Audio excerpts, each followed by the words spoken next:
దేవుని యొక్క ఘనమైన నామానికి హృదయపూర్వక కృతజ్ఞతలు స్తోత్రాలు చెల్లించుకుంటున్నాను. మరి సాయంత్రకాల సమయమున దేవుడు మనందరితో మాట్లాడడానికి బహు ఆసక్తిగా ఇష్టపడుతున్నాడు.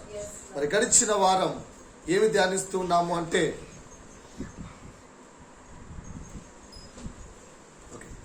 గడిచిన వారం ఏమి ధ్యానిస్తూ వచ్చామంటే సంపూర్ణ ప్రేమ అన్నింటినీ తాలుకొనును అనే అంశాన్ని ధ్యానిస్తున్నాం.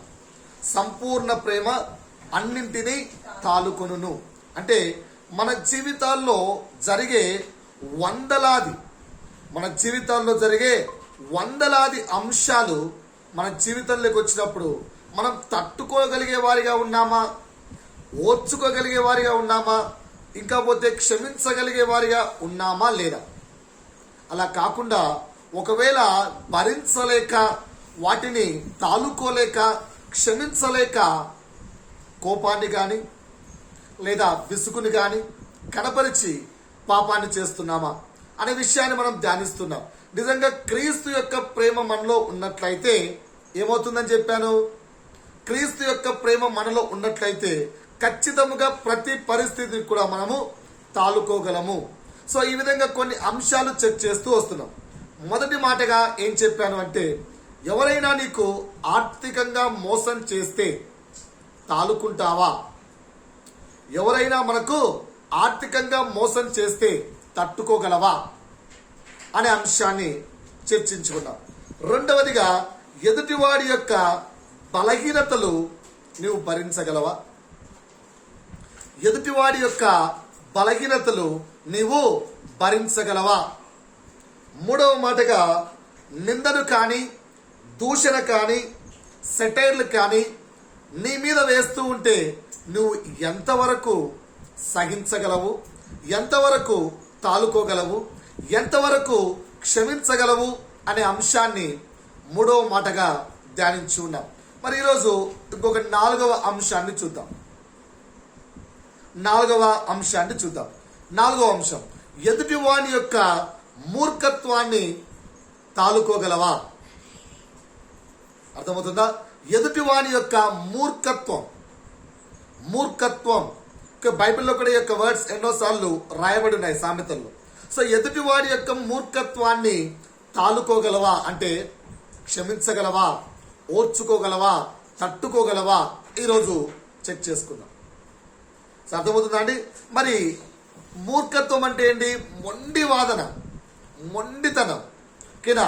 తాను పట్టిన కుందేలకు మూడే కాళ్ళని నేను చెప్పిందే కరెక్ట్, ఎదుటివాడు చెప్పేది నేను వినను, ఏదైతే నేను చెప్తున్నానో అదే కరెక్ట్, అంతే, ఎదుటివాడు చెప్పేది నేను వినను. అర్థమవుతుందా? సో దీన్ని మొండితనం అంటాం. అలాంటి వ్యక్తులు మనం మూర్ఖుడురా వీడు, ఈ అమ్మాయి మూర్ఖురాలురా, ఎంత చెప్పినా అర్థం చేసుకోదు, ఈ అబ్బాయి మూర్ఖుడు అని మనము సర్టిఫై చేస్తూ ఉంటాం. అర్థమవుతుందా అండి? సో ఈ విధంగా అవిశ్వాసపు మూర్ఖత్వాన్ని కలిగి ఉన్న వ్యక్తులు ఎలా ఉంటారు అంటే బ్రతుకుతూనే ఉంటారు. అంటే ఆ అవిశ్వాసపు మూర్ఖత్వంలోనే బ్రతుకుతూ ఉంటారు కానీ విశ్వాసం అనే వెలుగులోకి రారు. అలాగని చెప్పి సత్యము నుంచి సర్వసత్యములోనికి నడిపించబడ్డానికి కూడా మీరు ఇష్టపడరు. అందుకే ఏమడుగుతున్నాను, నీవు నిజంగా సంపూర్ణ ప్రేమ, క్రీస్తు యొక్క సంపూర్ణ ప్రేమ నీలో ఉన్నట్లయితే ఇలాంటి మూర్ఖత్వము స్వభావము కలిగిన వారిని నీవు తట్టుకోగలవా? వాడిని క్షమించగలవా? వాడిని ఓర్చుకోగలవా? అన్న ఇలాంటి మూర్ఖులు మనకెందుకు ఎదురవుతారన్నా, ఇలాంటి వారు మనకెందుకు ఎదురవుతారన్నా అని అనుకుంటూ ఉంటామండి. ఈ మూర్ఖులు ఎక్కడో సమాజంలో ఉండరు, మన ఇళ్లలోనే ఉంటారు, మనలోనే ఉంటారు. ఈ మూర్ఖత్వపు స్వభావం ఏదైతే ఉందో అది ఎక్కడో ఉంటారులే, దూరంగా ఉంటారులే, మనకు వాళ్ళతో పనేంటి, మనకొచ్చే నష్టం ఏంటి, మనకి ఏమీ కాదు అనుకుంటున్నావేమో. ఆ మూర్ఖత్వపు స్వభావము మనలోనే ఉంటుందండి. ఇంకా పోతే మన కుటుంబంలోనే అలాంటి స్వభావం కలవారు ఉంటారు. సో అందుకని అంటున్నాను, క్రీస్తు ప్రేమను ఎరిగిన నీవు ఇలాంటి మూర్ఖత్వపు స్వభావం కలిగిన వారిని తట్టుకోగలవా అని అడుగుతున్నాను. సో ఒకసారి పరీక్షించుకుంటే, నేను చాలా జనరల్గా స్టార్టింగ్ పిల్లప్పటి నుంచి కూడా చిన్నప్పటి నుంచి కూడా సిఎస్ఐ బ్యాక్గ్రౌండ్. సో అంటే సిఎస్ఐ సంఘానికి వెళ్ళేవాడిని. సో అప్పుడప్పుడు మా అక్కలు చెప్పేవారు ఏమని, అరే ఈ వాక్యాన్ని బ్రదర్ యేసన్న ఎంతో అద్భుతంగా చెప్పాడురా, ఎంతో అద్భుతంగా చెప్తాడురా, ఎంతో అద్భుతంగా వివరించాడురా అని చెప్తే నేను ఒక్కటే మాట చెప్పేవాడిని, మా సిఎస్ఐలో ట్రైన్డ్ పాస్టర్ మార్క్ బాబు చెప్పినట్లు ఇండియా మొత్తం మీద ఎవరు చెప్పలేరు. ఆయన చెప్పిందే కరెక్ట్, ఆయన ఏది చెప్తాడో వాక్యం అదే కరెక్ట్ అంతే. సిఎస్ఐ పాస్టర్ల కంటే మించిన గొప్ప బోధకుడు లేడు. ఈ విధంగా మొండి మూర్ఖత్వం ఎంత చెప్పినా అరే వింట్రా ఒక్కసారి, no no no no no no no no. మా సిఎస్ఐ పాస్టర్ చెప్తేనే వింటాను నేను, వేరే వాళ్ళు చెప్తే వినను. దీన్ని ఏమనాలి? మూర్ఖత అనాలి. అర్థమవుతుందా అండి? దీన్ని ఏమని పిలిచాలి? మూర్ఖత్వం అని పిలిచాలి. సో ఇలాంటి మూర్ఖత్వం ఎక్కడుంది? నాలోనే దాగి ఉంది. అర్థమవుతుందా? ఇలా మనలో కూడా చాలా మందిలో ఇలాంటి మూర్ఖత్వాలు ఉంటాయి. ఏమని? మా పాస్టర్ చెబితేనే, ఇదిగో సో అండ్ సో పర్సన్ చెబితేనే. కొందరు ఇలాంటి మూర్ఖత్వాలు ఉంటాయి. ఆరాధన గురించి మాకు చెబుతావా? ఆరాధనకు నిలయము యేసన్న మందిరం అంటే ఏమనుకుంటున్నావు? హోసన్న అంటే సో మేము హోసన్నా భక్తులం, హోసన్నా వారిమి. సో హోసన్నా మినిస్ట్రీ సంబంధించిన వారు మాకే ఆరాధన చెప్తారా? మీ పాస్టర్ ఏమైనా మా యేసన్న కంటే గొప్పోడా? ఆయన చెబితే మేము వినడానికి. యేసన్న కంటే గొప్పోడా, యేసన్న కంటే చిన్నోడా కాదండి. ఆ యేసన్న ప్రకటించింది కూడా అదే యేసయ్యను. ఇక్కడ వేరే పాస్టర్లు పరిచయం చేసేది, ఆ సువార్త చెప్పేది, బోధించేది కూడా అదే యేసయ్య గురించి. ఎవరు బోధించినా వాక్యము ఏ విధంగా తెలియపరుస్తుంది, వాక్యము ఏ విధంగా ఉంది, వాక్యానుసారంగా బోధిస్తున్నారా లేదా, ఆ యొక్క బోధన నన్నెక్కడైనా ప్రశ్నిస్తూ ఉందా? నన్నెక్కడైనా ప్రశ్నిస్తూ ఉందా? అర్థమవుతుందా అండి? సో ముందుగా పాత నిబంధనలో ఎంతో మంది ప్రవక్తలు వచ్చారు. వారందరూ చెప్పింది కూడా తండ్రి యొక్క సిద్ధాంతాలే. యేసయ్య వచ్చి చెప్పింది కూడా తండ్రి యొక్క సిద్ధాంతాలే. ఆ తర్వాత అపోస్తులుగా 12 మంది శిష్యులు బోధించింది కూడా తండ్రి యొక్క సిద్ధాంతాలే. తర్వాత అపోస్తులుగా పౌలు బోధించింది కూడా తండ్రి యొక్క సిద్ధాంతమే. అందరూ బోధించింది ఇదే. కానీ ఒక్కొక్క వ్యక్తి ద్వారా మార్పు నొందుతూ వచ్చారు. అందుకనే యేసన్న బోధించినప్పుడు నువ్వు నేర్చుకున్నావు. ఎక్కడో అపవాది నీలో కార్యం చేస్తే మరలా వెనక్కి వెళ్ళిపోయావేమో. కానీ అదే మొండితనములోను, అదే మూర్ఖత స్వభావంలోను మిగతా వారు కాదండి. ఇది మూర్ఖత స్వభావం అంటారు. ఇలాంటి స్వభావం మనలో కూడా ఎక్కడో చాలా మందిలో దాగి ఉంటుంది. సో అది వాళ్ళు చేసిందే ఆరాధన, వాళ్ళు చెప్పిందే వాక్యము, మిగతా వాళ్ళు చెప్పింది తప్పు అన్న ఒక తప్పుడు అభిప్రాయంతో మూర్ఖపు పట్టింపులతో మనం కూర్చొని ఉంటాం. కానీ వాక్యముని ఎద్దకు వస్తున్నప్పుడు బోధించింది యేసన్న కాదు, బోధించింది ఈ పాస్టర్ కాదు, బోధించేది ఈ బ్రదర్ కాదు. ఎవరు? పరిశుద్ధాత్ముడు. సో నిన్ను నన్ను ప్రేమించి అలనాడు ఆ వ్యక్తిని వాడుకున్నాడు, ఉపయోగించుకున్నాడు. తర్వాత నువ్వు ఇంకా మార్పు నొందక ఎక్కడో అపవాది చేత శోధించబడి పడిపోతూ ఉంటే ఇంకొక వ్యక్తిని వాడుకుంటున్నాడు. ఆ వ్యక్తి ద్వారా కూడా నువ్వు మార్పు నొందకపోతే ఇంకొక వ్యక్తిని వాడుకుంటున్నాడు. ఆ విధంగా నీ యొక్క మార్పు కొరకు, నీవు రక్షించబడట కొరకు దైవజనులను, తన బిడ్డలను నీ కొరకు ఉపయోగించుకుంటున్నాడు. సో ఉపయోగపడుతున్న వ్యక్తిని చూస్తున్నావు, కానీ ఉపయోగించుకుంటున్న పరిశుద్ధాత్మని నీవు చూడాలి. అది దేవుని యొక్క ఉద్దేశం. కానీ మనమేమో మూర్ఖపు స్వభావంతో అదే వ్యక్తులను ఫాలో అయిపోతూ వెళ్తుంటాం. కానీ ఆ వ్యక్తి ఎవరి వైపు చూశాడో, ఆ వ్యక్తి ఎవరిని వెంబడించాడో ఆ క్రీస్తును ఫాలో కాకుండా తప్పులోకి వెళ్తూ ఉంటాం. కాకపోతే ఇంకా కొన్ని విషయాలు, ఎప్పుడు దేవుడు దేవుడు అంటే ఎట్లా? అప్పుడప్పుడు కొన్ని సిద్ధాంతాలు కూడా, సాంప్రదాయాలు కూడా ఉండాలే రబ్బా, మీకు తెలియదులే. ఇలాంటి మూర్ఖత్వం మనలో ఉండదా? పెద్దవారిలో కానీ ఎప్పుడు దేవుడు దేవుడు అంటే ఎట్లా? ఎప్పుడు దేవుడేనా? దేవుడు కూడా ఉండాలి, సాంప్రదాయాలు కొన్ని పాటించాలి కూడా, అన్ని ఉండాలి. అన్ని దేవుడు దేవుడు అంటే కొద్దిసేపు దేవుడిని కూడా రెస్ట్ చేయాలరా బాబు. నువ్వు అర్థం చేసుకో. ఇలాంటి మూర్ఖత్వపు స్వభావం మనలో లేవా? మనం ఎప్పుడు ఇలా ప్రవర్తించలేదా? ఇదిగో ఈ కార్యము చేస్తే దేవుని యొక్క ఆత్మ దుఃఖపడుతుందని తెలిసి కూడా దేవుని పక్కకు పెట్టి సాంప్రదాయాలు పాటిస్తూ దేవునికి విరోధమైన కార్యాలు చేయలేదా? ఇది మూర్ఖత్వపు స్వభావాలు కాదా? ఇంకా పోతే వాక్యం విన్నట్లే కనిపిస్తాం. చర్చిలో కూర్చుంటే పాస్టర్ బోధిస్తున్నంతసేపు, బ్రదర్ బోధిస్తున్నంతసేపు, దైవజనుడు చెబుతున్నంతసేపు వాక్యం వింటున్నట్టే తలలు ఊపుతుంటాం. కానీ ఒక్క మాట కూడా హృదయంలోకి వెళ్ళదు. ఒక్క క్షేత్రంలో కూడా తీర్మానాలు తీసుకోం. ఒక్క క్షేత్రంలో కూడా ఏమాత్రం మార్పు రాదు. అరే రోజు వాక్యం విన్నావు కదరా, ఎవ్రీ సండే వాక్యం విన్నావు కదా సహోదరుడా, అమ్మా సహోదరి, ప్రతిరోజు దేవుని యొక్క వాక్యాన్ని ఎంతో ధ్యానంగా తల ఊపుతూ మరీ విన్నావు కదమ్మా, ఏమమ్మా ఇంకా మార్పు రాలేదు అంటే మరి ఈ చెవున విని ఈ చెవున విడిచిపెట్టామనే సామెత చెప్తాం కదా, అలా విడిచిపెట్టారో ఏమో అర్థం కాదు. సో ఇలాంటి మూర్ఖపు స్వభావం, అంటే చెవులు గలవాడు వినుడు కాక అని వాక్యం ఎలాగైతే చెప్పిందో, నాకు చెవులున్నాయండి వింటున్నాను, కానీ అది హృదయ అంతరంగంలోకి నాకు తీసుకోవాలనిపించట్లేదు. ఇలాంటి మొండిగా వాక్యం చెప్పేవాళ్ళు చెప్తారా, చెప్పేవాడిని పాటిస్తామా ఏంది? చెప్పేవాళ్ళు చెప్తారు. చెప్పేది ఎందుకు? వాళ్ళు ఉన్నది చెప్పడానికే, మనం ఉన్నది ఎందుకు? విన్నట్టు తల ఊపడానికే. అంతేగాని మరి మారిపోతామా ఏమి? మన పనులు మనవి, బిజీగా లేమా? అన్నీ మారిపోయి కూర్చుంటే దేవుడు దేవుడు అంటే జీవితమేనా నడుస్తుంది? చెప్పేది వాళ్ళ డ్యూటీరా. దైవజనులుగా వాళ్ళ యొక్క డ్యూటీ ఏంటి? చెప్పడం. విశ్వాసులుగా మన యొక్క డ్యూటీ ఏంటి? వినడం.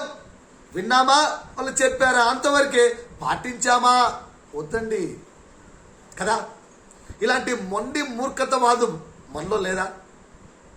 చెక్ చేసుకోండి ఒకసారి, హృదయ అంతరంగాన్ని పరీక్షించుకోండి. అరే వింటున్న ప్రతి వాక్యము, వింట వాక్యానుసారంగా నేను ప్రవర్తిస్తున్నానా? ఒకసారి చెక్ చేసుకోండి. సో ఇలాంటి మూర్ఖతవాదులు మనకు ఎదురైతే, మన కుటుంబంలో ఉంటే, సో అలాంటి తర్కపు వాదులు మనతో ఉంటే, మన స్నేహితులుగానో, మన సహోదరులుగానో, మన సహోదరిగానో, మన కుటుంబీకులుగానో, మన యొక్క సంబంధమైన బంధువులుగానో ఉంటే, ఈరోజు వాక్యం ఏముంటుందంటే, అలాంటి మూర్ఖపు వాదులను నీవు తట్టుకోగలవా, తాలుకోగలవా, భరించగలవా, క్షమించగలవా అని వాక్యం నిన్ను ప్రశ్నిస్తుంది. నీ ఉదయంలోని ఆత్మ ఏంటి? అలాంటి వారిని మనం మూర్ఖంగా వాదిస్తే మూర్ఖుడికి మూర్ఖంగానే సమాధానం చెప్పాలన్నా, లేదంటే వాడికి అర్థం కాదన్నా. ఎంత చెప్పినా మూర్ఖంగా ఒకే తాను పట్టింది తాను చెప్పింది వాడే కరెక్ట్ అంటాడన్నా, పక్కన వాళ్ళు కరెక్ట్ అండు. అలాంటి వాడికి చెప్పే విధంగా చెప్తేనే అర్థమవుతుందన్న. ఒకసారి వాక్యం చూద్దామా? సామెతలు 26వ అధ్యాయము 5వ వచనం ఏమంటున్నాము? మూర్ఖుడికి మూర్ఖంగానే సమాధానం చెప్పాలి, లేదంటే వాడికి అర్థం కాదు. అది మన యొక్క ఆలోచన. మరి బైబిల్ ఏమంటుందో ఒకసారి చూద్దాం. సామెతలు 26:5. వాని మూఢత చొప్పున మూర్ఖునికి ప్రత్యుత్తరమిమ్ము, అలాగు చేయని ఎడల అలా చేయని ఎడల తన దృష్టికి తానేమనుకుంటాడంట? మళ్ళొక్కసారి చదవమ్మా. ప్రత్యుత్తరము ఇమ్మా. సార్ బైబిల్ మంచిగా చదవమ్మా. ఓకే, ఒక్క నిమిషం.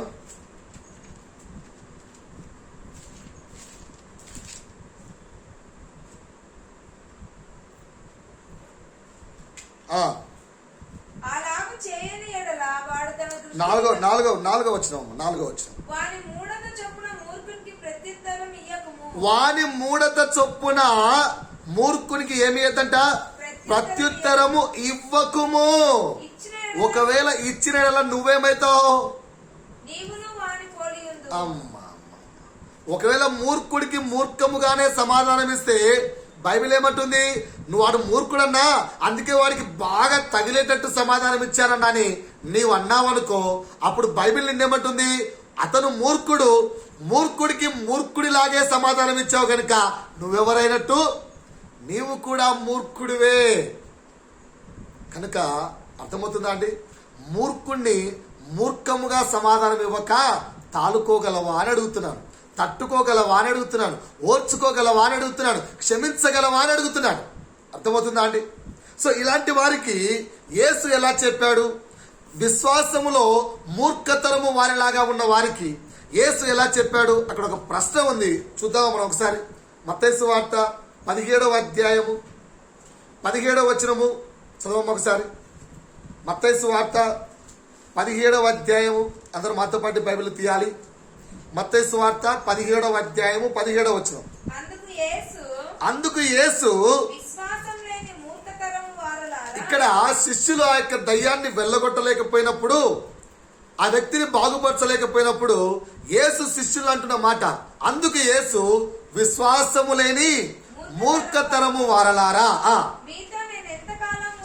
ఏంటంట మీతో నేను ఎంతకాలం ఉంటానయ్యా? ఇక్కడ ప్రశ్న, ఎంతవరకు నేను మిమ్ములను సహింతును? విశ్వాసము లేని మూర్ఖతరము వారలారా, మీతో నేను ఇంకెంతకాలం ఉంటాను? ఇదిగో నేను ఒక దైవజన్ ద్వారా మీతో మాట్లాడాను, అయినా మీరు మార్పు పొందలేదు. అయ్యా సంపూర్ణ ప్రేమను ఎరగండి అని మాట్లాడాను, అయినా మీరు తెలుసుకోవట్లేదు. అయినా మీరు రూపాంతరము చెందట్లేదు. అయినా మీరు మారు మనస్సు పొందట్లేదు. ఇదిగో ఇంకొక వ్యక్తితో అలా ఎంత కాలము నేను మీతో ఉంటాను? నెక్స్ట్ ప్రశ్న ఏంటి? ఎంత కాలము నేను మిమ్మలను సహింతును? ఆన్సర్ ఏంటో? దేవుడు మనల్ని ఎంతకాలం సహిస్తాడు? ఇలా మార్పు నొందుకోకుండా ఎక్కడ వేసిన గొంగలి అక్కడే ఉంటూ వచ్చిందనుకోండి, కానీ మనం మార్పు నొందలేదనుకో, ఎలా ఉన్న వాళ్ళం అలాగే ఉన్నామనుకోండి, దేవుడు మనల్ని ఎంతవరకు సహిస్తాడు? ఎంతకాలం సహిస్తాడు? ఆన్సర్ ఏంటో తెలుసా?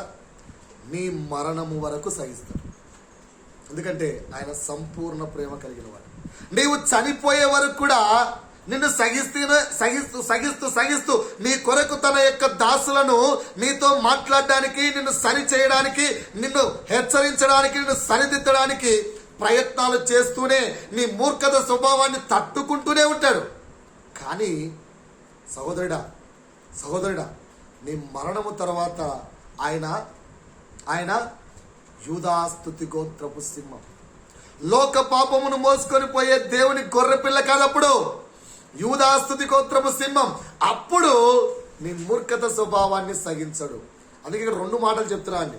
నీతో నీ సహోదరుడు కానీ, నీ స్నేహితుడు కానీ, నీ కుటుంబీకులు కానీ ఒకవేళ ఇలాంటి మూర్ఖత స్వభావం కలిగి ఉంటే నీవు సహించగలవా అని మొదటి ప్రశ్న చేశాను.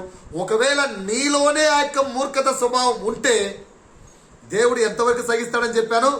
నీ మరణము వరకు. కానీ మరణం ఎప్పుడు వచ్చునో ఎవరికి తెలియదు. సహోదరుడా, ఇది నేడే రక్షణ దినం.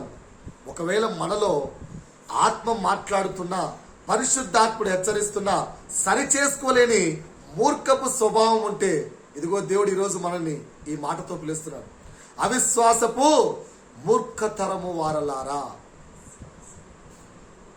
అర్థమవుతుందా అండి? సో మరి 5వ మాట చెప్తున్నాను. 4వ మాట ఏం చెప్పాను? ఎదుటివాడి మూర్ఖత్వాన్ని తాలుకోగలవా అన్నాను. ఆన్సర్ మరి మనమే రాసుకోవాలి. 5వ అంశాన్ని ఒకసారి చూద్దాం. 5వ అంశం, తిరస్కారమును తృణీకరణను తాలుకోగలవా? తిరస్కారము, నిన్నెవరైనా తిరస్కరించారనుకోండి, నిన్నెవరైనా తృణీకరించారనుకోండి, నిన్నెవరైనా అన్నారనుకోండి, ఆ వ్యక్తిని నువ్వు తాలుకోగలవా? ఆ వ్యక్తి మీద ప్రేమను చూపించగలవా? ఆ వ్యక్తిని క్షమించగలవా? ఆ వ్యక్తిని ఇంకా నువ్వు ప్రేమించగలవా? సో ఈరోజు మీకు 10 అంశాలు ఇస్తాను, ఒక చిన్న టెస్ట్. సో అందులో ఆప్షన్స్ ఇస్తాను, ఆప్షన్స్ మీరే సెలెక్ట్ చేసుకోండి. సత్యంగా నేను ఎవరి యొక్క హృదయాన్ని చూడట్లేదు, ఎవరు నా కళ్ళకు కనిపించట్లేదు, కానీ దేవుడు మిమ్మల్ని చూస్తున్నాడు. ఆ ప్రశ్నకు మీ సమాధానం ఏంటో కరెక్ట్గా రాసుకోండి. సో ఎన్ని మార్కులు రావాలి, ఎంత వస్తే మనము సంపూర్ణ ప్రేమ కలిగి ఉన్నాము అని ఒక 10 ప్రశ్నలు. ఓకేనా? సో తిరస్కారము, నిన్ను తిరస్కరించినప్పుడు, నిన్ను తృణీకరించినప్పుడు నువ్వు తాలుకోగలవా అనే అంశం మీద 10 ప్రశ్నలు వేస్తున్నాను. మొదటి ప్రశ్న ఓకేనా? కుమారుడా, కుమార్తె. ప్రతి వ్యక్తి కూడా ఒక కుమారుడే, ఒక కుమార్తె. ఓకేనా? అయ్యో మాకు అమ్మా నాన్న లేరండి ఇప్పుడు కాదు, అందరితో ప్రశ్న. కుమారుడా కుమార్తె, నీకు కావలసినది నీ తల్లిదండ్రులు ఒకవేళ ఇవ్వకుండా తృణీకరిస్తే, క్వశ్చన్ అర్థమవుతుందా? కుమారుడా కుమార్తె, నీకు కావలసినది నీ తల్లిదండ్రులు ఇవ్వకుండా తృణీకరిస్తే ఆప్షన్ ఏ పర్వాలేదన్నా, ఓర్చుకుంటాను, తాలుకుంటానన్నా, తట్టుకుంటాను, option A. Option B, option B కోప్పడి విసుగ్గా వెళ్ళిపోతానన్నా, ఎంతో ఏమడిగినా ఎవరు, ఏం చెప్పినా ఎవరు, ఎప్పుడు నమ్మరు, ఏం చెప్పినా పట్టించుకోరు, ఏం చెప్పినా చేయరు అని కోపపడి విసుగ్గా వెళ్ళిపోతానన్నా. క్వశ్చన్ మళ్ళీ రిపీట్ చేస్తున్నానండి. కుమారుడా కుమార్తె, నీ తల్లిదండ్రులు అంటే నీకంటే పెద్దవారు నీకేదైనా కావలసింది ఇవ్వకపోతే, ఇవ్వకుండా తృణీకరిస్తే, ఉదాహరణ చెప్తాను. ఫర్ ఎగ్జాంపుల్, నువ్వు డాడీ ఈసారి నాకు ఈ డ్రెస్ కావాలి డాడీ, మమ్మీ నాకు ఈసారి ఈ డ్రెస్ కావాలి మమ్మీ అని చెప్పినప్పుడు, ఇది బాగలేదమ్మా, ఇలాంటి వేసుకోవద్దమ్మా, ఇది మంచిది కాదు తల్లి, ఇలా మనం లోకంలో ఉండకూడదమ్మా, లోకంలో ఆశించొద్దమ్మా, ఇది తప్పమ్మా, కుమారుడా ఇలా ఉండకూడదు, లోకము సోకులు నీకు తాకరాదు అని పెద్దవారు వాక్యానుసారంగా నిన్ను హెచ్చరించి ఆ వస్తువు నీకు ఇవ్వకుండా తృణీకరిస్తే, ఆప్షన్ ఏ ఏం చేస్తావు? తట్టుకుంటాను, తాలుకుంటాను, ఓర్చుకుంటాను, సగిస్తాను. లేదా ఆప్షన్ బి, ఓకేనా, కోప్పడి విసుగ్గా వెళ్ళిపోతారు. సో మీ ఆప్షన్ ఏంటో మీరు రాసుకోండి, ఏనా బీనా. నువ్వేం చేస్తున్నావు? ఓకేనా? ఒకవేళ చాలా పెద్దవారు, మాకు అమ్మా నాన్న లేరు, ఓకేనా, మా అమ్మా నాన్న ఎప్పుడో చనిపోయారు, మేమే పెద్ద అనుకుంటే, ఓకేనా, మేమే పెద్ద అనుకుంటే నీ చిన్నతరపు స్వభావాన్ని, నీవు అడిగినది, నీవు కోరుకున్నది దేవుడు ఇవ్వకపోతే అని రాసుకోండి. నీవు అడిగినది, నీవు కోరుకున్నది దేవుడు ఇవ్వకుండా తృణీకరిస్తే, మేబీ అది నీకు మంచిది కాదు. ఎందుకంటే దేవుడు నీకు మంచిదైతే పరలోకపు తండ్రి ఇవ్వకుండా ఎప్పటికీ ఉండడు. అది ఇవ్వలేదు అంటే అది నీ కొరకు అది మంచిది కాదని అర్థం. అయినా మనకు అర్థం కాక, తల్లిదండ్రుల యొక్క స్వచ్ఛమైన సంపూర్ణమైన ప్రేమ మనకు అర్థం కాక చాలాసార్లు ఆప్షన్ బి సెలెక్ట్ చేసుకుంటూ ఉంటాం. ఇది కోపపడి విసుగ్గా వెళ్ళిపోతూ ఉంటాం. చెక్ చేసుకోండి సహోదరుడా సహోదరి. రెండవ ప్రశ్న, హీఈస్ మై బెస్ట్ ఫ్రెండ్ అన్నా, హీఈస్ మై బెస్ట్ ఫ్రెండ్, నా ప్రాణ స్నేహితుడు. ఏంటి? నా ప్రాణ స్నేహితుడు. అదే ప్రాణ స్నేహితుడు నీ తప్పులను హెచ్చరిస్తే, నీ తప్పులను నీకు ఏలెత్తి చూపిస్తే, అరే ఇది నువ్వు చేసేది తప్పురా, అమ్మా నువ్వు చేసేది తప్పు అని నీ ప్రాణ స్నేహితుడు నీ తప్పులను హెచ్చరిస్తే, ఆప్షన్ ఏ తాలుకొని సరి చేసుకుంటాను,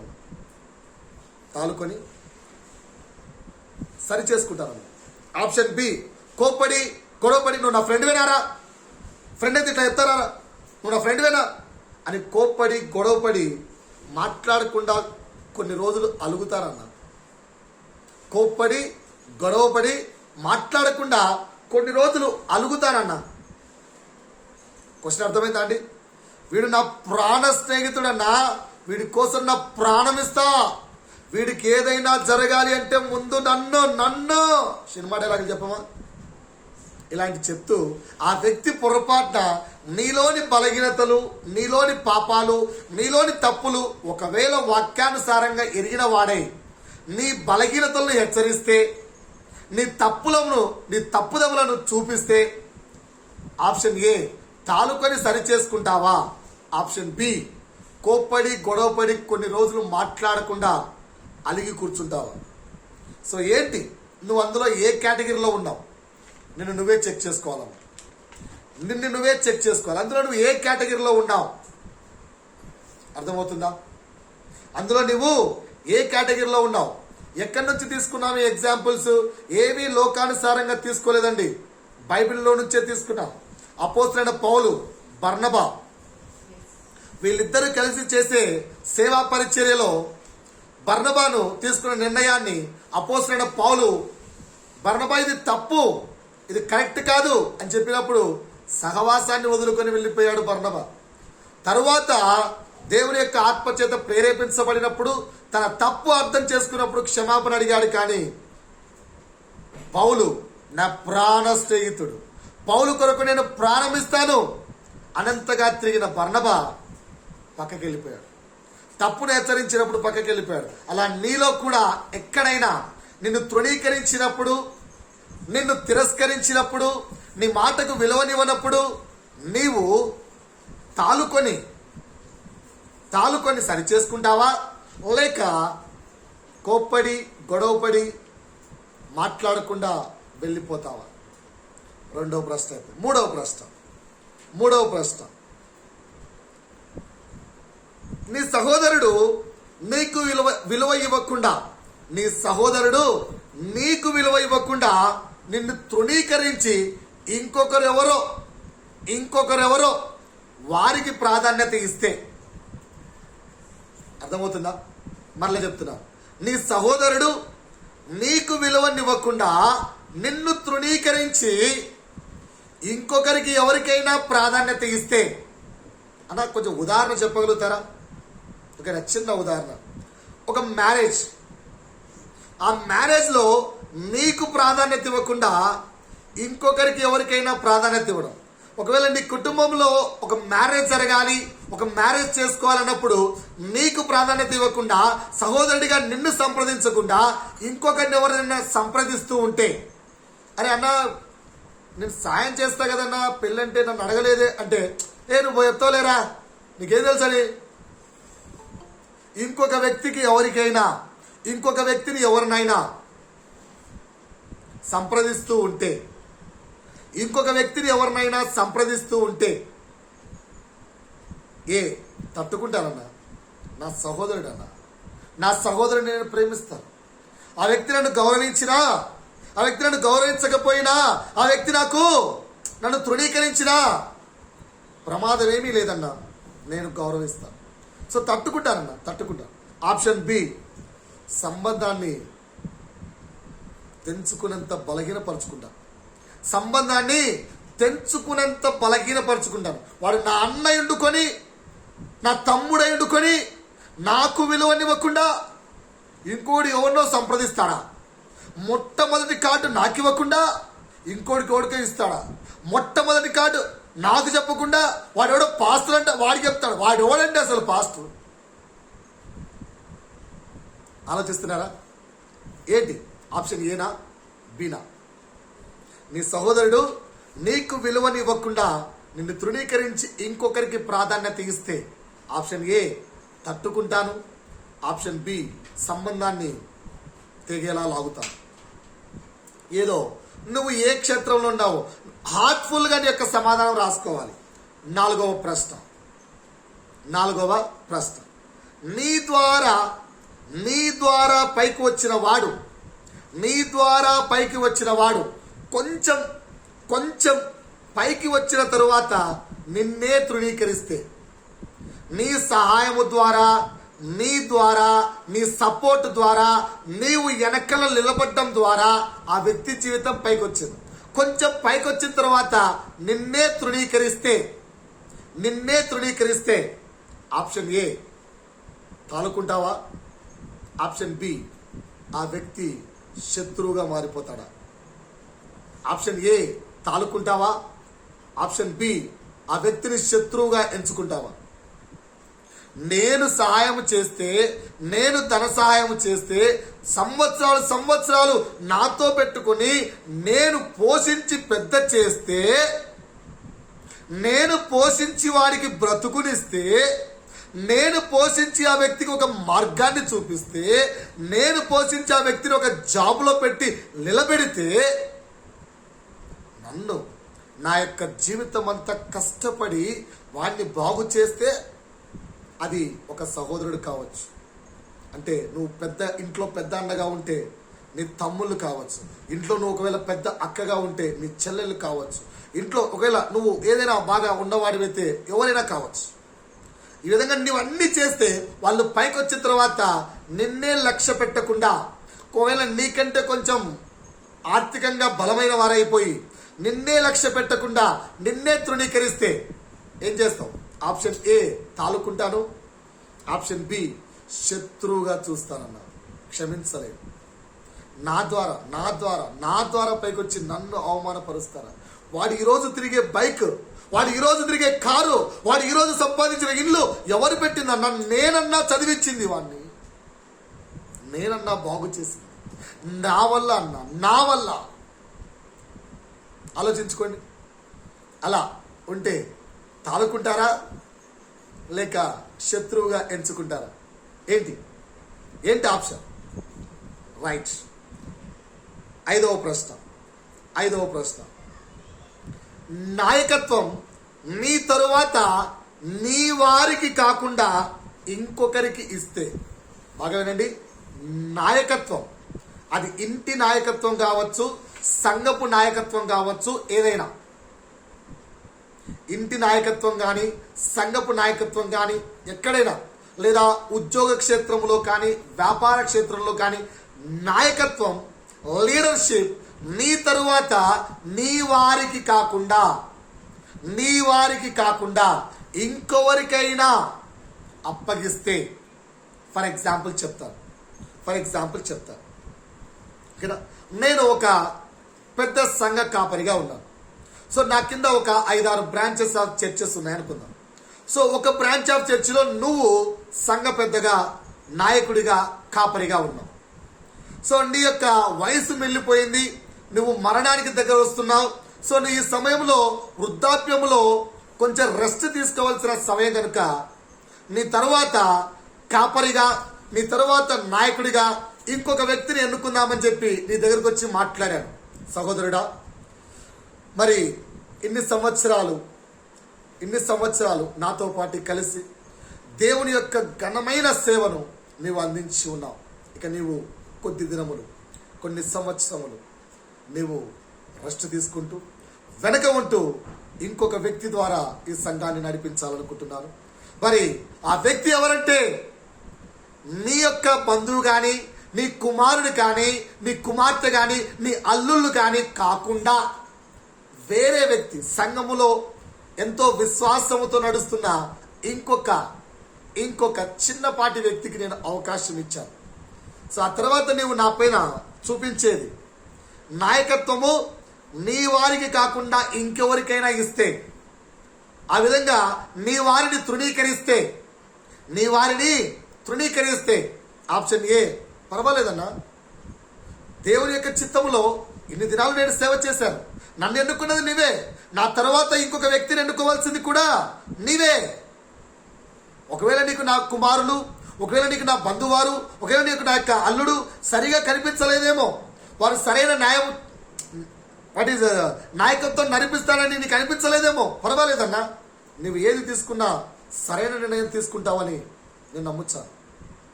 ఈ విధంగా తట్టుకుంటావా లేక ఎదురు ప్రశ్నిస్తావా? అదేంటన్నా, ఇన్ని సంవత్సరాల కింద పనిచేస్తే మరి నా కొడుకు నెక్స్ట్ అవకాశం ఇవ్వకుండా, నా తర్వాత నా కొడుకు, నా తదనంతరం నా కొడుకు, నా తదనంతరం నా అల్లుడు, నా వారు రాకుండా ఇంకొకరికి అవకాశం ఇస్తావా అని నాతో గొడవకు దిగుతావా, ఎదురు ప్రశ్నిస్తావా, జస్ట్ తట్టుకుంటావా? ఏది? ఆ క్షేత్రంలో నువ్వుంటే సమాధానం చెప్పండి. బైబిల్లో మోషే తర్వాత, మోషే ఇంకా చాలనైనా 40 సంవత్సరాలు బహుగా నడిపించావు, ఇంకా చాలు, నువ్వు వచ్చేసే అన్నప్పుడు మోషే అడిగాడు, ప్రభువా, నేను వెళ్ళిపోతే ఈ మంద కాపరి లేని గొర్రెలుగా మారిపోతాను కదా, మరి వారి కొరకు సమర్థవంతమైన ఒక నాయకుడు కావాలి కదా అని అడిగినప్పుడు దేవుడు అన్నాడు, ఉన్నాడయ్యా యెహోషువ. మోషే ఒక్క మాట కూడా ప్రశ్నించలేదు. నా కుమారులు ఉన్నారు కదా, 50 సంవత్సరాల వయస్సులో గల నా కుమారులు ఉన్నారు కదా, నా కుమారులు కాకుండా ఇన్ని సంవత్సరాలు నీ కింద నమ్మకమైన వాడిగా పనిచేస్తే నా తరువాత నా తదనంతరం యెహోషువకి ఇస్తానంటావా? నా కుమారులేరయ్యా అని అడిగాడా? లేదా క్రీస్తు యొక్క మాటను సంపూర్ణ ప్రేమ కలిగిన మోషే తట్టుకున్నాడా? తాలుకున్నాడు. అంతేగాని దేవుని మాటకు ఎదురు ప్రశ్న చెప్పలేదు. మరి నీవు నేను ఎలా ఉన్నాం? అందుకే ఆ అంశాన్ని నీ చేతికి ఇచ్చారు.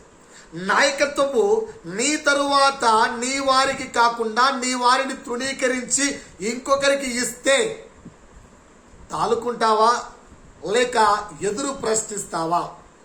ఆప్షన్ బి ఎదురు ప్రశ్నిస్తాను, ఆప్షన్ ఏ తాలుకుంటాను. నువ్వు ఏ ఆప్షన్లో ఉన్నావు, నీ మనస్తత్వము నీ స్వభావం ఎలా ఉందో దాని ప్రకారంగా ఆన్సర్ రాసుకోవాలి. 6, సంఘములో పాటలు పాడడానికి, వాక్యం చెప్పడానికి సంఘంలో నిన్ను తృణీకరిస్తే, అన్నా నువ్వు ఇంకా పాటలు నేర్చుకునే స్థితిలో ఉన్నావు, నువ్వు వాక్యము బోధిస్తున్నది ఇంకా నేర్చుకోవలసి ఉంది అని, నీకు ఇంకా సమయం రాలేదన్నా అని నిన్ను వాక్యము చెప్పకుండా పాటలు పాడకుండా, అన్నా నేను పాటలు పాడతానంటే నీకు ఇంకా సమయం రాలేదని నిన్ను అవకాశం ఇవ్వకుండా తృణీకరిస్తే ఏం చేస్తావు? ఆప్షన్ ఏ దేవుని యొక్క సమయం ఆసన్నమయ్యే వరకు ఎదురు చూస్తూ ఓర్చుకుంటాను. దేవుని యొక్క సమయం, దేవుడు నన్ను ఉపయోగించుకునే సమయం వచ్చే వరకు, దేవుడు నన్ను తన కొరకు ఉపయోగించుకునే సమయం వచ్చే వరకు ఆత్మలో బలముగా గోజారుకుంటూ వెయిట్ చేస్తాను, ఓర్చుకుంటాను, ఎదురు చూస్తాను. అది ఆప్షన్ ఏ. లేదన్నా ఈ సంఘం వాళ్ళు నాకు ఇవ్వరా, వద్దో ఇంకో సంఘం చూసుకుంటా, సంఘం మారుస్తానన్నా. ఏమంటారు ఆప్షన్ ఏంటి? దేవుడు సమయం ఇచ్చే వరకు ఎదురు చూస్తావా? సంఘాన్ని మార్చి, సంఘాలకు ఏమన్నా లోకం ఏమన్నా గొడ్డుపోయిందా ఏంది? ఈ సంఘం కాబట్టి ఇంకో సంఘం, ఈయన పెద్ద పాస్టర్ అయినట్టు ఇంకా నాకు సమయం రాలేదంట, పోయినకు తెలుసు, దేవుడు వచ్చి చెప్పాడు, నాకు ఎంత బాగా పాటలు వచ్చనుకుంటున్నావు, నాకు వాక్యం తెలుసా, పాస్టర్కే తెలుసు, నాకు తెలిసినంత నేను ఒకేళ్ళు చెప్తే ఆ పాస్టర్ ఎక్కడ తగ్గిపోతాడో అని నాకు ఇవ్వట్లేదు, ఇలా అనుకుంటావా? ఏంటి నీ మనస్తత్వం ఏంటి? చెక్ చేసుకోండి. ఇంకా ఎలాంటి మనస్తత్వాన్ని కలిగి ఉన్నాం? దేవుడు ఈరోజు మనం పరీక్షిస్తున్నది ఎందుకు? సరి చేసుకోవడానికి. ఇంకా ఎలాంటి మనస్తత్వాన్ని కలిగి ఉన్నాం చెక్ చేసుకోండి. 7వ ప్రశ్న, 1కి 2 సార్లు, ఒక్కసారి కాదండి ఇట్లా జరిగింది, ఆల్రెడీ 2 సార్లు అయిపోయింది, ఇది 3వసారి. 1కి 2 సార్లు మించి నిన్ను తృణీకరిస్తే, 1కి 2 సార్లు మించి నిన్ను తృణీకరిస్తే ఏం చేస్తావు? ఆప్షన్ ఏ, క్షమించి మరలా ప్రేమిస్తాను, ఆప్షన్ బి, వాళ్ళ మార్గాన వాళ్ళు సావని, వాళ్ళ వాళ్ళు సావని. ఇంకా చెప్పండి, నేను చెప్పి పిలిచి రండయ్యా ప్రార్థనకు రండయ్యా, వాక్యం చదవండి అయ్యా, దేవుని ప్రార్థించండి అయ్యా, చెప్పి అలసిపోయాడు స్వామి, నా వల్లగా అలా సావని వదిలేస్తున్నాడు. నేను వదిలేస్తున్నాను అంతే. ఓకేనా? ఎన్నిసార్లు చెప్పాలి? బాగుపడండి రా, చదవండి రా, నేర్చుకోండి రా, చాయండి రా, ఏం బాగుపడండి రేపు ఉద్యోగాలు రావు, ఎన్నిసార్లు చెప్పాలి? అలా సావని. తల్లిదండ్రులారా, పిల్లలతో ఎప్పుడైనా ఇలాంటి మాటలు అంటున్నారా? సహోదరుడా, నీకు అర్థం కాదురా చెప్తే, నీ సావు ఎన్నిసార్లు చెప్పారా నీకు? నేను నా మాట లెక్క చేసినవారా? నన్నే తృణీకరించి వెళ్ళిపోతావారా? ఎన్నిసార్లు చెప్పాను నీకు? నీ సావు చావురా. మన భాషలో పాటు నీ సావు చావురా, ఇంకా నాకు సంబంధం లేదు నీతో. ఏంటండి, శిష్యులు యేసుని ఎన్నిసార్లు తృణీకరించారు? నువ్వు నేను ఎంత? దైవ కుమారుడు ఆత్మ ద్వారా ప్రేరేపించబడి, అయ్యా నీవు దేవుని యొక్క కుమారుడు అని ఎరిగిన తరువాత కూడా క్రీస్తును తృణీకరించారే, మళ్ళా వాళ్ళ యొక్క పనులకు వాళ్ళు వెళ్ళిపోయారే, వదిలిపెట్టాడా దేవుడు? క్షమించి మరలా ప్రేమించలేదా? పేతురుని అడగలేదా? పేతురు నువ్వు నన్ను ప్రేమిస్తున్నావా? 1కి 3 సార్లు ఎందుకు అడిగాడు? అర్థమవుతుందా? సో ఈ విధంగా 1కి 2కు మించి నిన్ను తృణీకరిస్తే ఆప్షన్ ఏ, క్షమించి అయినా ప్రేమిస్తానన్నా. ఆప్షన్ బి, వారి మార్గాన వారిని సావని అని వదిలేస్తానన్నా. ఏది? ఎలాంటి మనస్తత్వం ప్రస్తుతానికి నువ్వు కలిగి ఉన్నావు? ఎలాంటి మనస్తత్వం ప్రస్తుతానికి నువ్వు కలిగి ఉన్నావు? క్వశ్చన్ నెంబర్ 8, 8వ ప్రశ్న. మంచి చేసిన నిన్ను తృణీకరించి చెడ్డవాణ్ణి కోరుకుంటే, మంచి చేసిన నిన్ను తృణీకరించి చెడ్డవాడిని కోరుకుంటే ఏం చేస్తాం? ఓకేనా? ఎవరు కావాలి? ఇదిగో పెంతెకోస్తు సందర్భాన ఒక ఖైదీని విడిచిపెట్టుట ఆనవాయితీ కదా. మీ కొరకు ఈ యేసయ్యను విడిచిపెట్టాలనుకుంటున్నాను అంటే వీళ్ళు చెప్పింది ఏంటి? మాకు యేసయ్య వద్దు. ఎవరు కావాలి? ఎవరు కావాలి? బరబ్బా. మాకు యేసయ్య వద్దు, బరబ్బా కావాలి. దొంగతనాలు చేసిన వాడు, ఇండ్ల మీద పడి జనులను హత్య చేసిన వాడు, ఎన్నో పాపాలు చేసిన వాడు, ఆయన ఏమంటున్నారు? ఆయన మాకు కావాలి. చెడ్డవాడు మాకు కావాలని మంచి చేసిన, ఇదిగో కుంటివాడికి నడకనిచ్చిన, గుడ్డివాడికి చూపునిచ్చిన, ఇదిగో మాటలేని వాడికి మాటలిచ్చిన, ఇదిగో అనారోగ్యంతో బాధపడుతున్న వాడికి స్వస్థతనిచ్చిన ఇలాంటి యేసయ్యను, మంచి చేసిన యేసయ్యను విడిచిపెట్టి వద్దని చెప్పి ఎవరిని కోరుకున్నారు? బరబ్బాను కోరుకున్నారు, చెడ్డవాన్ని కోరుకున్నారు.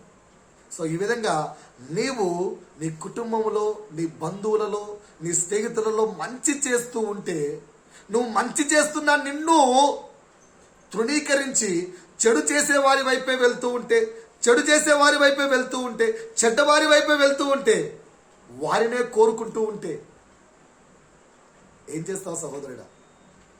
ఏం చేస్తావు? తాలుకుంటూ ఏం చేస్తానన్నా? తాలుకుంటాను. క్షమించి వాళ్ళు రక్షణలోకి రావడానికి నా ప్రాణం ఉన్నంత వరకు వారి రక్షణ కొరకు ప్రార్థిస్తూ ప్రయత్నిస్తూనే ఉంటానన్నా.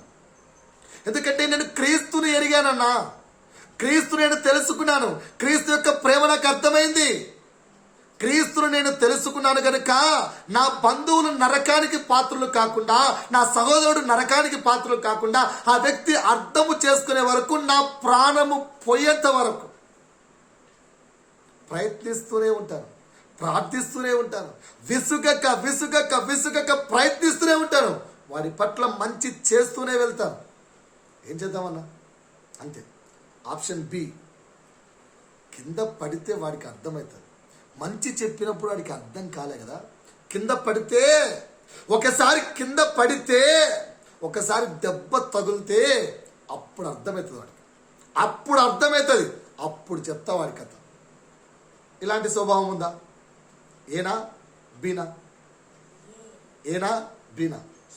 రక్షణ కొరకు ఆ వ్యక్తి రక్షించబడే వరకు, ఆ వ్యక్తి రక్షణలోకి వచ్చే వరకు విసుగక ఎడతెగక ఆ వ్యక్తి కొరకు ప్రార్థన చేస్తూ మంచి చేస్తూ మంచి చేస్తూ ప్రయత్నిస్తూనే ఉంటాను. ఏ దెబ్బ తగిలితే తెలుస్తుంది అని చెప్పి విడిచిపెడతాను. బి, ఏ మనస్తత్వం కలిగి ఉన్నావు సహోదరుడా, సహోదరి? ఏలో ఉన్నావు? ఎక్కడ ఉన్నావు? Question number 9. Question number 9. నీవు ఇచ్చిన ఆఫరింగ్, నువ్వు ఏదైనా ఆఫర్ చేస్తే ఆ ఆఫర్ను తృణీకరించాడు అనుకోండి. నువ్వు ఇచ్చిన ఆఫర్ను, నువ్వు ఇచ్చేది న్యాయమైంది కాదు అని చెప్పి నీ ఆఫర్ను తృణీకరిస్తే, నువ్వు ఇచ్చే ఆఫర్ తృణీకరిస్తే, ఓకేనా, నువ్వు నా దగ్గర మంచిగా పనిచేసావురా, ఇదిగో నీ కొరకు 5,000 చాలు చాలు, నేను చేసిన పనికి నువ్వు ఇచ్చే 5,000 న్యాయమైంది కాదు. ఎగ్జాంపుల్. లేదా నువ్వు ఏదైనా గిఫ్ట్ ఇచ్చినప్పుడు, నీ రేంజ్, నా రేంజ్ ఎంత, నీ రేంజ్ ఎంత, ఎలాంటి గిఫ్ట్ ఇచ్చావురా? ఇలాంటి చీప్ గిఫ్ట్ నాకు ఇస్తావారా? నేనేమన్నా చీప్ అనుకుంటున్నావురా నువ్వు? What you are thinking? ఒకవేళ నువ్వు ఒక చిన్న బహుమానం ఇచ్చావు, ఆ చిన్న బహుమానం తీసుకుని నా రేంజ్ ఎంత, నా రేంజ్ ఏంటి, నువ్వు ఇచ్చిన బహుమానం ఏంటి అని నీ బహుమానాన్ని న్యాయమైంది కాదు అని తృణీకరిస్తే, మనకు తెలుసు కదా అందరికీ, కయ్యూను అర్పణ దేవుడు లక్ష్య పెట్టలేదు. ఆ విధంగా తృణీకరిస్తే క్రీస్తు వలె తాలుకుంటావా? ఆ అన్యాయాన్ని సరిచేసుకుంటావా? ఓకేనా? మంచివాడైతే ఏమవుతుంది? ఇది న్యాయమైంది కాదన్నాడేంటి? దేవుడు ఎందుకు నా యొక్క అర్పణను లక్ష్య పెట్టలేదు అంటే ఎక్కడో తప్పు ఉంది కదా. ఆ తప్పు ఏంటి అని వెతికి ఆ తప్పును సరిచేసుకుంటావా? అన్యాయముగా ఉన్న యొక్క ఆఫర్ను న్యాయమైనదిగా మార్చుకుంటావా? లేక ఆప్షన్ బి కోప్పడతావా? ఏం చేస్తావు? నీవిచ్చిన ఆఫర్ తృణీకరిస్తే ఆప్షన్ ఏ తాలుకొని సరి చేసుకుంటానన్నా, ఆప్షన్ బి కోప్పడతానన్నా. నాకు చాలా కోపం వస్తుంది. వీడెంత గర్వస్తుడు కాదు, నేనిస్తే తీసుకోడా. నాకు కోపం వస్తుంది అన్న, నాకు కోపం వస్తుంది, చాలా కోపం వస్తుంది. ఏది మీ ఆప్షన్ ఏంటి? చివరిగా 10వ ప్రశ్న. ఇప్పటివరకు అన్ని సమాధానాలు రాసుకుంటున్నారు కదండి. 10వ ప్రశ్న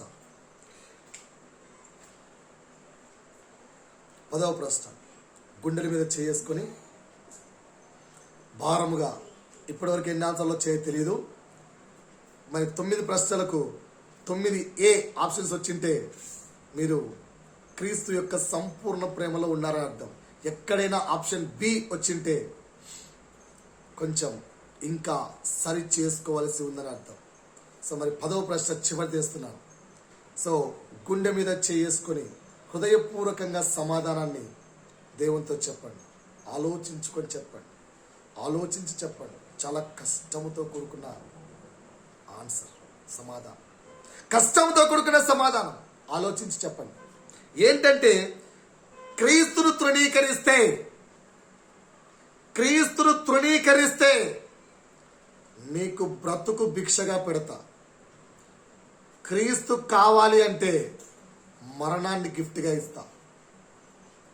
క్రీస్తును తృణీకరిస్తే బ్రతుకును గిఫ్ట్గా ఇస్తా. ఉద్యోగము, బిల్డింగు, ధనము, నువ్వు బ్రతికిన నాళ్ళు ఎవ్రీ ఫెసిలిటీస్ ఫ్రీ. బ్రతుకోపో. క్రీస్తును తృణీకరిస్తే నాకు ఈ క్రీస్తు వద్దురా స్వామి, ఎవరి క్రీస్తు నాకు వద్దు అని క్రీస్తును తృణీకరిస్తే బ్రతుకును గిఫ్ట్గా ఇస్తా. అదే క్రీస్తు కావాలి అంటే మరణాన్ని గిఫ్ట్గా ఇస్తా. సో ఆప్షన్ ఏ ఏం చేస్తావు? తాలుకొని క్రీస్తును ఆనుకొని బ్రతుకుతానన్న. తాలుకొని క్రీస్తు మీదనే ఆధారపడతాను. బ్రతుకైనా సావైనా క్రీస్తు మీదనే ఆధారపడతాను. క్రీస్తును విడువను. Option A. ఆప్షన్ బి బ్రతకాలి కదన్నా. మరి గన్ను పెట్టి తప్పేస్తా అంటే ఏం చేస్తామన్నా? బ్రతకాలి కదా. అందుకని క్రీస్తును వదులుకుంటానన్నా. క్రీస్తును తృణీకరిస్తాను, క్రీస్తును వదులుకుంటాను. సహోదరుడా, నేను అందుకే అన్నాను గుండె మీద చేసుకోమన్నాను. ఆ యొక్క ఇమాజినేషన్లోకి నేను వెళ్ళమంటున్నాను. నీ యొక్క తలకి ఇలా గన్ను పెట్టి క్రీస్తు వద్దు అంటే బ్రతుకునిస్తా, క్రీస్తు కావాలి అంటే మరణాన్ని గిఫ్ట్గా ఇస్తా. బ్రతుక మరణమా అని అడిగితే క్రీస్తును తృణీకరిస్తావా లేక బ్రతుకును తృణీకరిస్తావా? ఏంటి నీ సమాధానం? క్రీస్తును తృణీకరిస్తావా, బ్రతుకును తృణీకరిస్తావా? బ్రతుకేందన్నా, చాలా ఇంటి రోజులు బతికాను, దేవుని దగ్గరికి వెళ్తా, బ్రతుకు పోతే పోయింది. Option A. లేదన్నా బ్రతకాలి కదన్నా, క్రీస్తును వదులుకుంటా. Option B. ఎక్కడున్నావు సహోదరుడాను? నీ మనసు ఏం చెప్తుందో ఒక్కసారి మనసు యొక్క మాట వినండి. మనసు ఏం చెప్తుందో ఒక్కసారి మనసు యొక్క మాట వినండి. క్రీస్తురా లేదా ఏంటి సహోదరుడా? క్రీస్తు లేని బ్రతుకు బ్రతుకేనా? క్రీస్తు లేని బ్రతుకు బ్రతుకేనా? ఎందుకంటే జీవాధిపతి ఆయన, జీవమిచ్చింది ఆయన. నువ్వు ఈరోజు బ్రతికున్నావంటే, నీవు నేను ఈరోజు బ్రతికున్నామంటే నీకు శ్వాసనిస్తున్నది ఆయన, నిన్ను జీవపు లెక్కల్లో పెట్టింది ఆయన. కనుక ఆయన యొక్క అనుగ్రహము, ఆయన యొక్క కృప, ఆయన యొక్క అనుగ్రహము, వాటిని బట్టే కదా నువ్వు సజీవ లెక్కలో ఉన్నావు. ఆ అనుగ్రహాన్ని నువ్వు ఒకవేళ తృణీకరిస్తే, మరి పౌలు ఏమంటున్నాడు? ఎక్కడైనా వెనుకడిగేశాడా? ఎక్కడైనా వెనుకడిగేశాడా? ఎక్కడా కూడా వెనుకడిగేది. సో ఆయన ఏమనుకున్నాడు? పౌలు ఏం చేశాడు? క్రీస్తుని ఎన్నుకున్నాడు, బ్రతుకుని కాదు. అందుకే కదా సమస్తమైన లోకమును సంపాదించుకొని తన ప్రాణమును పోగొట్టుకుంటే ఏమి లాభము? తన ప్రాణముని ఇక్కడ పోగొట్టుకున్నా క్రీస్తును సంపాదించుకుంటే అది ఉత్తమం కదా. మరి ఏంటి? ఎక్కడున్నాం? మొత్తం 10 ప్రశ్నలు వేశారండి. సో మరి 10 ప్రశ్నల్లో ఎంతమందికి 10 out of 10 ఏ ఆప్షన్స్ వచ్చాయి? ప్రతి ప్రశ్నలో కూడా ఏ ఆప్షన్ కరెక్ట్. ఒకవేళ బి ఆప్షన్ మీకు వచ్చి ఉంటే, మీ హృదయం బి ఆప్షన్ చెబుతూ ఉంటే, ఇది సమయము సహోదరుడా నీవు ఏ ఆప్షన్లోకి మారడానికి. ఇంకా కూడా వింటూనే ఉన్నాం, ఈ చెవులతో వింటాం, ఈ చెవులతో తీసేస్తాం, మాకు మార్పు వద్దన్నా, సంబంధమే లేదు, ఏదో విన్నామా వచ్చామా గెచ్చామా అంతే అన్నా అనుకుంటే సమయము లేదు సహోదరుడా, సమయము లేదు, సమయము లేదు. అర్థమవుతుందండి? అన్నిటి అంతం సమీపమై ఉన్నది, సాతానుని కార్యములు నాశనమగుచున్నవి. అన్నిటి అంతం సమీపమై ఉన్నది, సాతానుని కార్యములు నాశనమగుచున్నవి. నీ కొరకు నా కొరకు దేవుని సువార్త ప్రకటింపబడుచున్నది. నీ కొరకు నా కొరకు దేవుని సువార్త ప్రకటింపబడుచున్నది. మేలుకో సంగమా, మారు మనసొందుమా. మేలుకో సంగమా, మారు మనసొందుమా. యేసుని రాకడ సమయం ఆసన్నమైనది, యేసుని రాకడ సమయం ఆసన్నమైనది. సిద్ధపడుమా ఓ సంగమా, సిద్ధపడుమా ఓ సంగమా. కుమారుడు కుమార్తె, దేవుని యొక్క రాజ్యం సమీపమై ఉన్నది. సిద్ధపడటకు ఇది సమయం. అందుకే సంపూర్ణ ప్రేమను కలిగి నువ్వు జీవించాలని పరిశుద్ధాత్మ మనతో మాట్లాడుతున్న ప్రతి మాట మరొక్కసారి వినండి. అవి మన జీవితంలో ఉందా లేదా పరీక్షించుకొని హృదయపూర్వకంగా దేవుని సన్నిధిలో క్షమాపణ అడుగుతూ, పశ్చాత్తాపమునందుతూ, మార్పునందిన బిడ్డల వలె మనం అందరము జీవించాలని ప్రభువు కోరుకుంటున్నాడు. ఈ వాక్యము ద్వారా దేవుడు మనందరినీ కూడా ఇంకొక మెట్టు ఆత్మీయతలో బలపరుచునుగాక. ఆమేన్.